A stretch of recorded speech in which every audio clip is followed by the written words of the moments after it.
Tuy chana online thu tang tra simphuang sal thei dingi damnak chan tra in petu kan pathian amin thang that sikau se apani na ka lungoi thu sim kadu mi chu mitam takle pathian thu ngai adu tu mundang dang ram dang dangi si hunte pathian thu anrak ngai tha jang an lak thei nak dingi ITV ki online sermon program atu mua pol para lungoi thu sim kadu tikha apani naka sim kandu misi solen tuitum khala thupi nein tha jang lak kan tum dingi kan thupi dinga chun fe san nun tikha thupi a kan mangding fe san nun tikha kan thupi sisela Christian nun lam hi kat nuna atlana ve noni choranga tuitum khala azum tu pol ranga fe san nun ti mi hi thazang latlang khom dingin ka hrir mi si Bible pathian thu thiang lim siarnak kan nei ta pe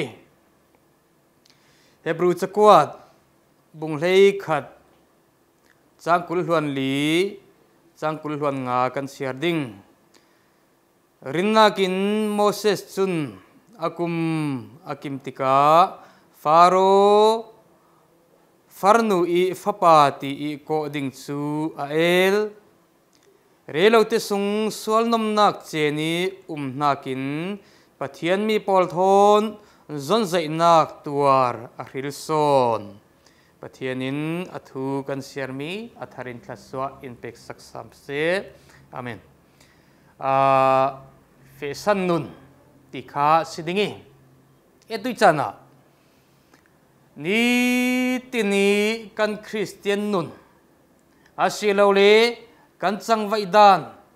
kan nun du dan kan hnatuan du dan kan thilti du dan pol kan zau asilen Christian nun thon amilolomi zumtui nun thon akoyalomi tampi kan nuna nitinin muding soronga zumtu chu in biak in kautu kan biak mi kan pathian athiang hlim vekin ading fel vekin ni tin kan nun na ka hin thian hlim nak si se ding fel nak si se rin nak si se pumpak kan nun nak rauri si kan suater kan langter hi pathiani adu mi si tikha kan simdu chulen pakhat na ga tha jang kan lak ding mi abaraminun nak kan zau ding semtir na bung hlei ni chang khatin chang thum tiang chang li tiang na siara sile na modingi chuna chun Abraham chu a nak khua chu ur khua si ur khua a umi chulen zum tu asilo pathian fa khala silo zum lo tu asi apa chu milem betu si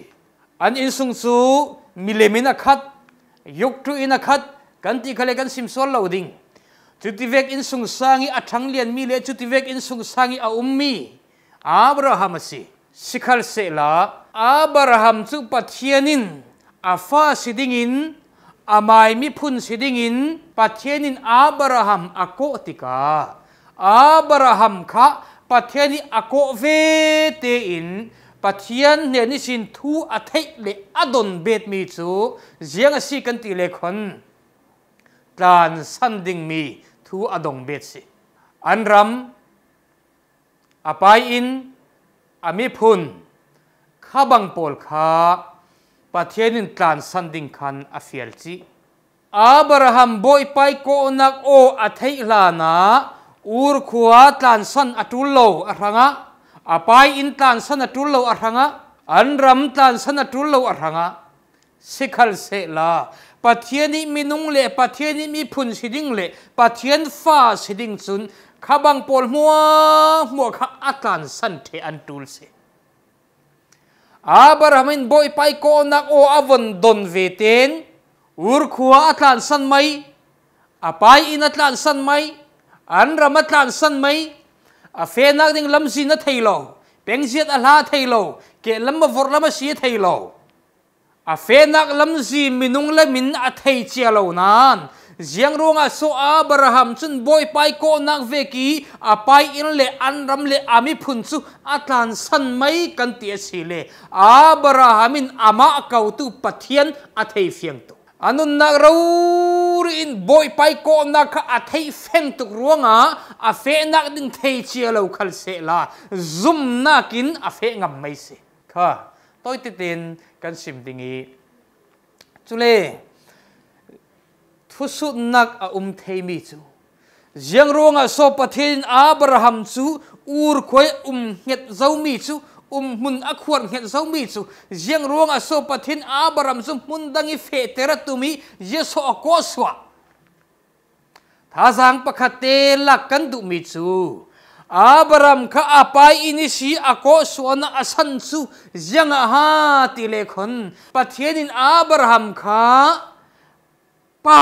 pakhati tua le din swa atum ruang ase apai inta ako swa ta lawa chun Abraham kha ziang tuki pachang tra asi khale ziang tuki zau thim tlak asi khale ziang tuki thilti thei si khale khon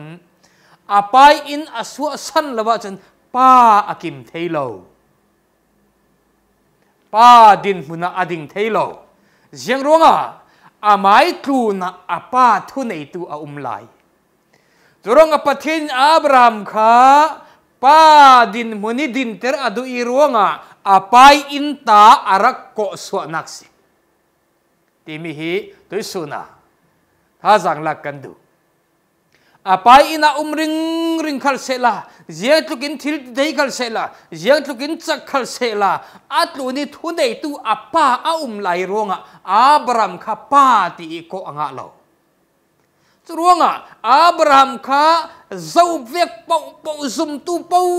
pawi kan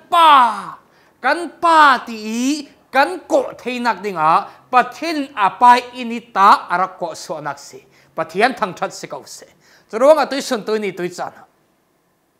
kasim du so mi chu Abrahamin boy pai ko na adoni athei ve te in Abrahamin pathian thu athun chi mai leilam danin tlan sanding anei mai sui atlan san mi pol chu tuk trak men an silo man nei lo tuk an silo sung loi lo tuk an silo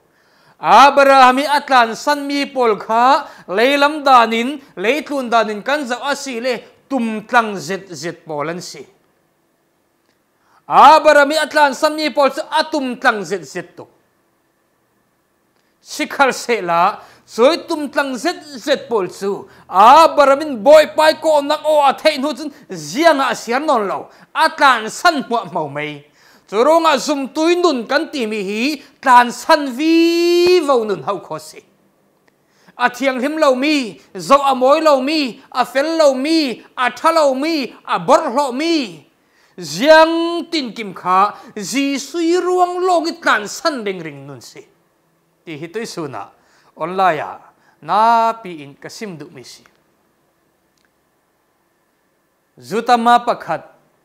ke chu pathian fa ka si rundam ka si ka piang thar zo ti se la zumuna chat bang lon tau ring thau se la ka piang thar zo ti re ro khale khon zo man kan zum chuang lo ding pathian fa ka si zo ti khale zo man kan zum chuang lo ding churonga Jisu Christ kan nei kan sungi Jisu Christ anun ve ti tlan san mi pakhat man kan nei hi lo asia chun kan piang thar tak lo ti nakse pathian thon kan tong tak hi lo ti nakse boy pai thu adong song tu le boy pai ko na a chau tu le pathian thu a thei fiang tu pau muna an nak ke la an ring da non lo niya thara mun danga athalo mil annul hun pau kha tlan san vi wa warak se rong atoi sun toi ni a kan nun nak hi tha te kan chekok chem chau atul na sa Abrahamin tlan san mi anei sikho chui atlan san mi pol chui atlan san ruangi mal som adon sal mi pol kha von za usalo sem tem na bung lei sari changa a na zau si le jang kan hu pathen na min chu Abraham sinon loading Abraham asithang ding ati suronga Abraham ti chu pa ti nak long si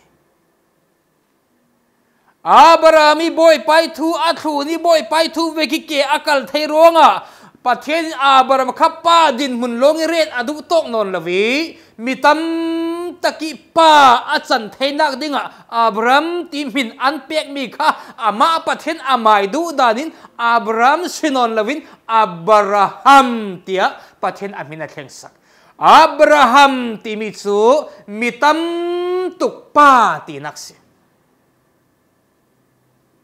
suronga mitam tuki pa arak si theinak dinga zum tu mo moi kan pa arak si theinak dinga pathen Abraham kha apai inin arak kau suak asison ti mi hitoi suna pakhat naka sim kan du mi si semte na bungkul han khat chang ni na zau si le jiang kha so adong sal ti le khon fapa andei theilo mi pathen ape chon semti na bung lei thum chang lei li na zau asi len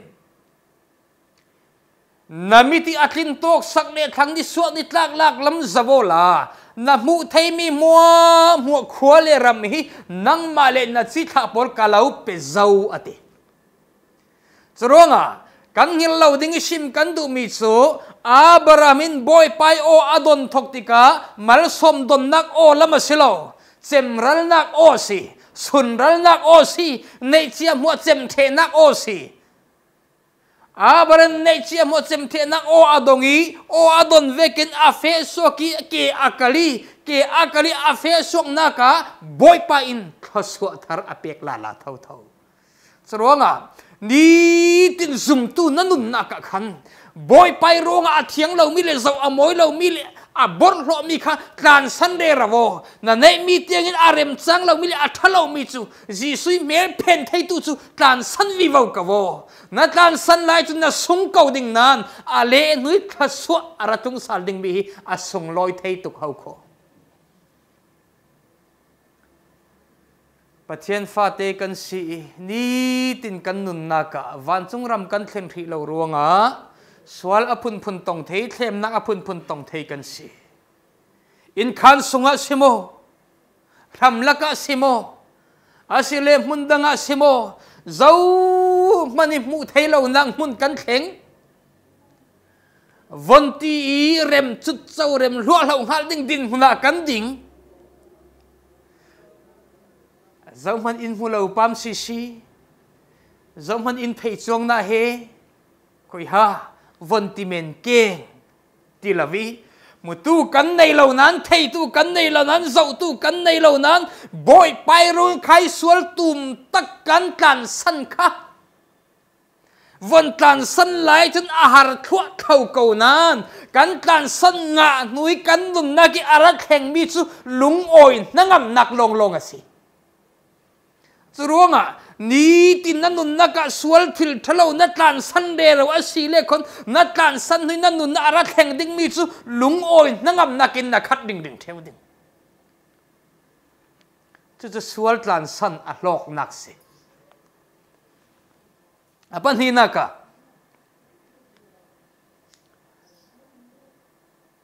tha jang kan lak du mi Elisa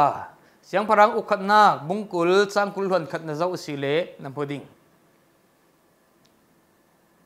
Elisa din mun chu aniam em mai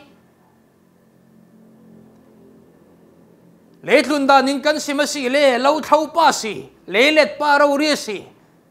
leilet pa chu leitlun da nin kan ta si le chu din mun niam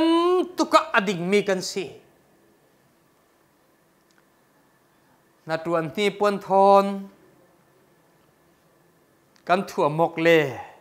dâu manin in dậu bậy lầu na tuần nắc xin phèn thôn cắn lê dâu man in dậu bậy lầu dâu man in biếc bậy lầu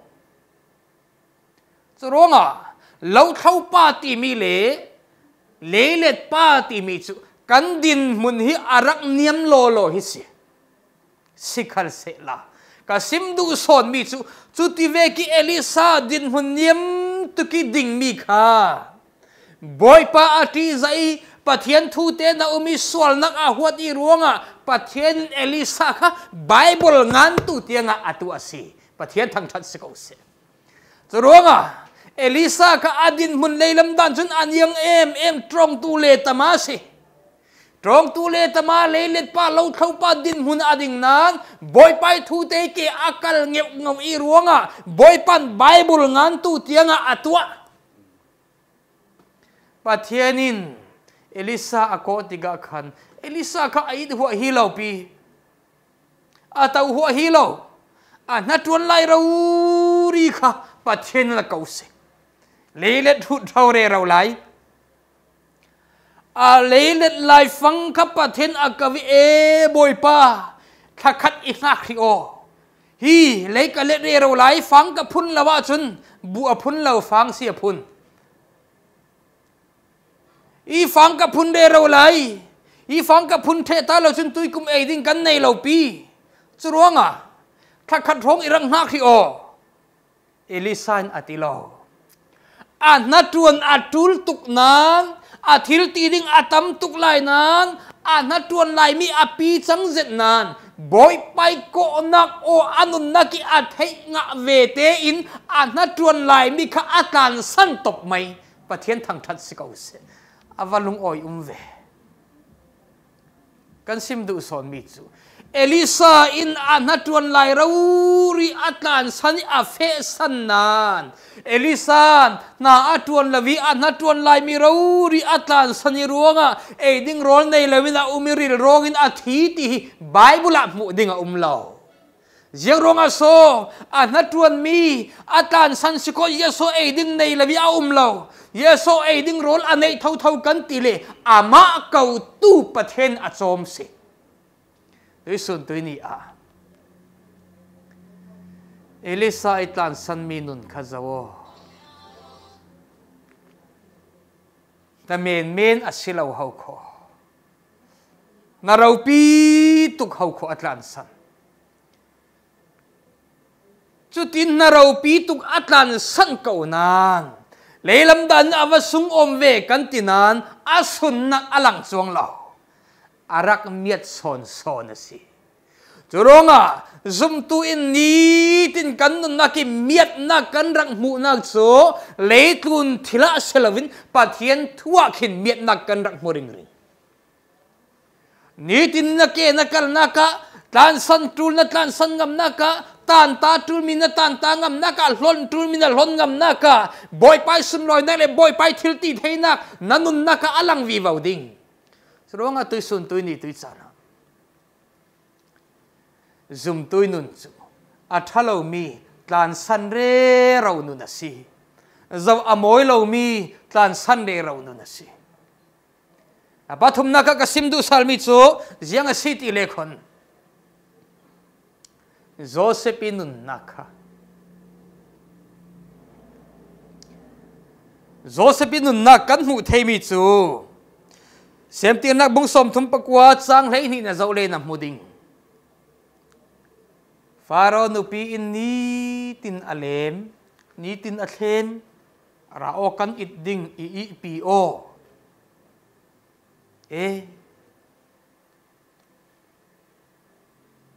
ka boy pa in hito ki thil mi mua ka kuti ret lo mi jiang man anei lo ka kuti aret lo mi chu nangma anupi long hinasi jiang tin so ka pathian min mo thil sol ka tu ngam ding ati afarau pi ve jiang tin so ka boy pa na pasal min mo ka sol ngam ding atilaw jiang tin so ka mi kaminung people mit mo ka sual ngam ding atilo jiang tin so ka pathian mit mo ka sual ngam ding ati choronga kan ngil lo ding ka sim do mi so kan minung pi in thil sol kan tua mi in mulo thei kan ule kan na pon thil thalo kan tua mi in mu thei lo men thei kan minung pin in mu thei lo man hai se la kan u na polin in mulo man hai se la ni tin san tin in mu ring tu chu kan pathian lo hi se ruanga zo simin ziak so ka pathian mai chun sol ka tua thei ding ka tua ngam ding ati Joseph ranga chun ahar sanon ding Joseph dun nak hi ka zawi ka trot de thlem nak aton dan pol hi in khan sunga an ma pani longan si zoman umlo yeso oti far nupi i alemi athem la ya khan yeso ai pi melo Joseph hi nu naw lam fala lam watana anei lo sikemo atui zong a silo sikemo a phur zong silo sikemo kati katruat na sa Sumia kathin lunga kanun naka duk ti arong lang mi thu chu Joseph kha nu naw lam awatana lo ruanga silo adu lo ruanga silo ti hisi le phundang sim kan du mi chu siang a si ti le khon Joseph khan khai Potiphar nupi kha a ipi thei kau sikhal sela jiang ruanga so a ipi du lo kan ti le khon pathian mit mui thil swal tu kha adu lo Sulen Joseph aton mi kha khilte naw asilo kan thin lungi achak hiar do mi si minung zo vek khali kan thin lung kan chak hiar do kan chak hiar kwa ko mi hau kho si chule kan hin lo dinga sim ka du mi chu kan ral pa setan hin kan du lo mi mangin mi alem da lo kan thot lo zongin setanin mi alem da lo ti hi Joseph nun na ka mu so mi si Turonga jianga so i pi som le i pi lo nu na watana pa lo ronga sikemo asilo adu zong ro ri ase sikhal sel chui adu zong chu khem na atong nan pathian thu ronga Joseph chui khem nak chu atan san thei zum tui nun chu fe san nun si tlan san nun le ro hi si Sarong ato'y suntoy niya, online arak thir tu arak ngay tu. Nitin kan nundan ka, kan check up iyo. Kaya may sitogin. Palina ka. Moses nunnak. Kan zau ding. Hebray bung lay kat sangkul luan li sangkul luan nga kan siar mi ka. Moses su anaw hak te ti sin siang prang in sungi ummisi. Faro fanuin amay faveki alak mi azaw ken misi. Sikal sel Bible atik su ahong kimtika ati. Asinang atheyo. Egypt mi pun ka silaw ti atheyo. Siang prang fa ka silaw ti atheyo. Afanui fa khal ka silaw ti theyo Egypt rammi khal ka silaw ti theyo Israel mi ka si Hebrew minung ka si ti kha atheyo avathu pive Egypt rammi ka silaw Pharaoh fa pa ka silaw afanui fa pa khal ka si chuang law ti atheyo suronga atik chu ahong kim tika siang perang ina chun nuam hua hi in boy emin a hua hi thei athilan lo chú tin nuông em in hua hi thay nan tích chú hong kim tika zoom lâu tu pol tho y rei lâu te sung nuam tuk lom mami tang nakin pathian fa te zoom tu pol tho y har sat tuar kha mo si in ahilson hallelujah rong atui sun tui ni tui chana siang parang ina Moses khan nuam hua hi in adu chumi rakkengu chumi ka idu chumi ka indu ti lu alau theya si sikhal sela boy pa pathian a thei fiang tuk lom mami zoi pathian a thei feng tuk nak sun siang parang ina ter du lo siang parang fa pa ve ki khala be sei lo a fanui fa pa ve ki khala be sei chong lo chu nakin siang parang in suwa san kha adu son tui sun tui ni avathu pi ve zum tu ule naw ule pa pol ni tin kan nun naka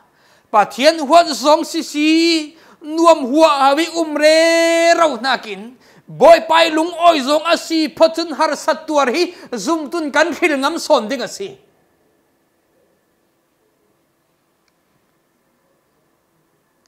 Moses chu Egypt ram siang prave krauri theidin muna ding nan sikhal sela anun nakin boy pa athei fiang tuk lom mami zum lo tu pol thoi mun kati nom chen tlang ai chun zum tu poli re thei zon zai tuar kha akhir son warava lomam ve tuisuna ni tini kan nun dan kan check tha ope kan zau fiang ope zianga ti le kan nun dan adik lo le kan kiang kap pol minung pol anti ahal thei loading kan ngil loading a sim ka du mi chu atu hi zum tu pol hi van ram kan thleng thri lo van chung ram kan thleng thri lo hi leilung tluna kan lai ronga leilung tlun chu zum tu thon zum lo tu thon kan royo che churonga leilung tlun kan lai ronga zum lo tu pol thoi kan royok che lai ronga kan nun na kiti hal ding copy mi nun tu ding hi zum tun kan zuam ding mi se kan ni chu di silaw zum lo tu polin kan nun na ka dot ding nun an nei law kan nun na ka dot ding an mulo chu thungai te kan sim le khon zum tui nun chu dot ding nun nei hi si kan ma zum tu le zum tu chu kan nun kan do akwa ko nan jenga ti le kan hu tlang o the sikhal sela zum lo tu tiang kan nun invon dot kwa ko ding tiang khin zum tun kekal ram kan thok atul truanga zum lo tu poli kan nun invon zo e khipai nun dan chu khinui nun nan chu awa thiang him ve awa si ve tuaro phaya traya ne ni ra be yo ko trong tla hong suak ta phaya traya ne ni ra be in ti ding kopin ni tin hin zum tu in nun kan man atul sumi mang thei ding chun tlan san atuli hlon ngam atul sronga kan nun kan uluk deu peyo kan Christian nun dan hi van ram kan kheng hilo leilung tluna kan lai churunga leilung tlun zum lo tu thon kan royo che i zum tu pol kan dang lam nak hei che kha zum lo tu pol ne na lang ter ding hi kan si chu ji sui in run dam nak san khana si zum lo tu poli in zau tika in mu tika in thir tika in chuan tika a khinu khipa chu zum tu asi inti thading kha kan nu ni alang ter thayatul semi longa kan kiang kap polin kan nu nan zo ding anti hal ding chin phaya chu chin poli pathian chu kan be ve tu anti lai ding kan ni kan nu nin apia thai ri lo rundam nak chu aluatin kan nga lu alo rundam kasi pathian fa kasi ti chu kan fiang atuk sikhar se la kan kiang kapi zum lo tu polin pathian fa kan sile silo hi in thei fiang hi lo rong atoi sun tu ni tu chan tlan san ngam kan tlan san pe lon ngam kan lon pe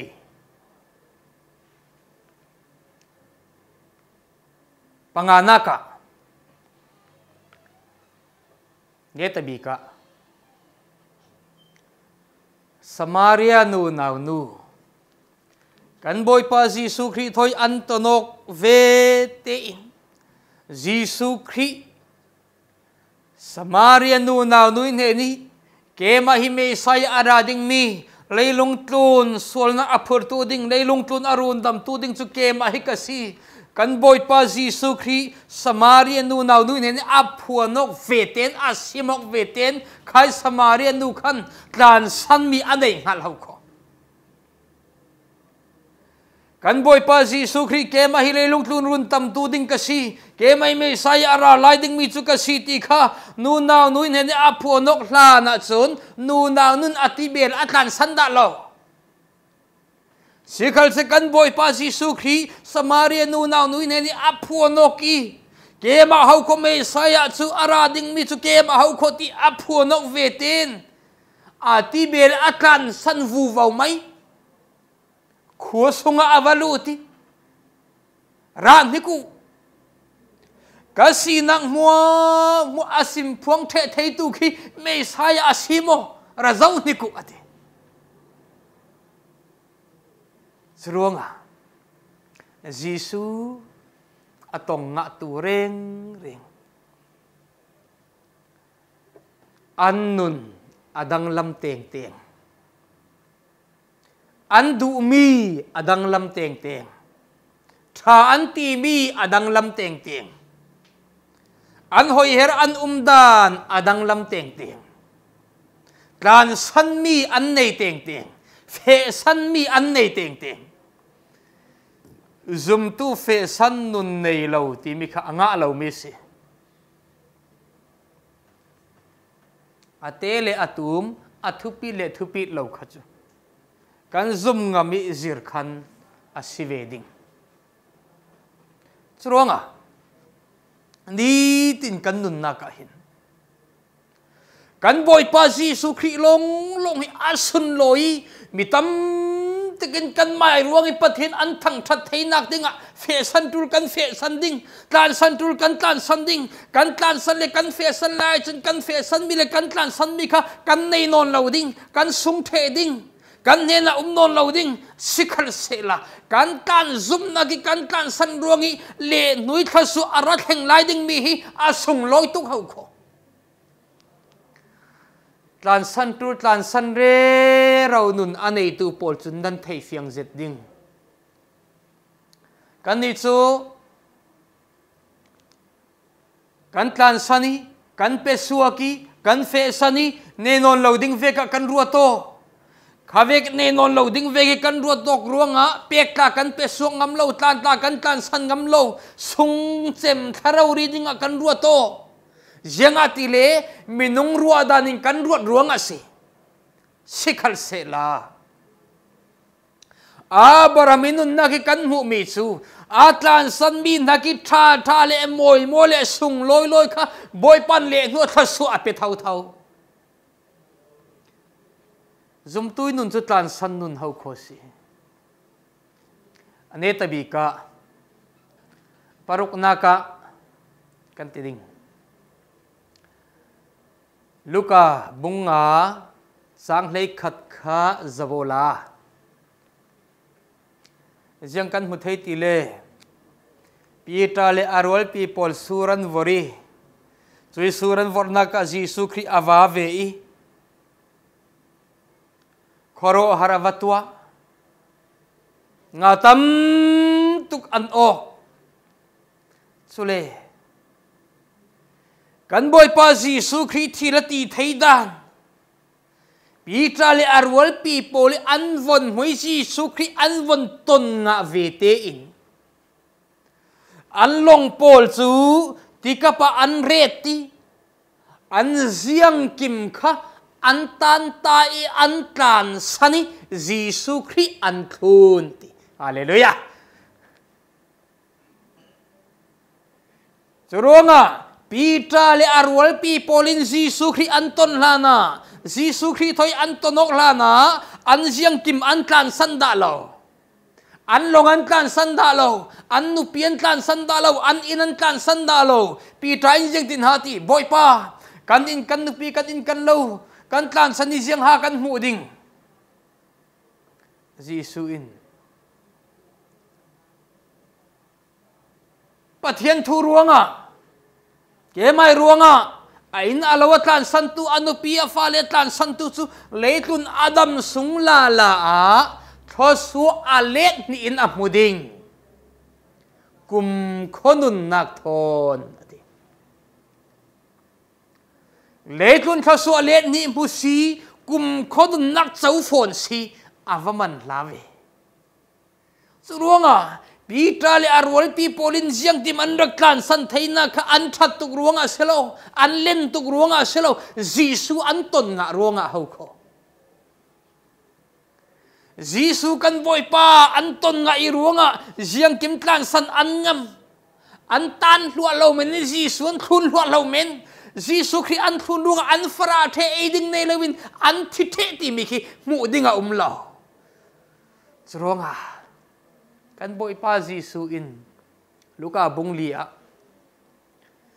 chang khatin chang thum chang li chang alam na zau si le na podingi minung nun nak so rolong silo minung nun nak so pathian kain asuak mi thutin kim hi siati pathian thang that sikau se churonga tlan sam tul Giêsu ronga tlan san tul tlan sano Giêsu ruang long longa hlon tul hlon lua lavo Giêsu ruang long longa pek tul pek lua lavo la na pek a chun na nei non lo ding na tlan sana chun non lo ding sikhal se la pathian thil thar lo tu sak ding ai tha lo pile ding chu kan pathian du dan si ro tu sun tu ni tu cha na zum tu nun chu fe san nu na si zum tu nun chu fe san nu na si tlan san na si ta zan kan lak thei tok si se la pathianin athu kan simme tharin thaso malsom in pek sakram se amen alungoi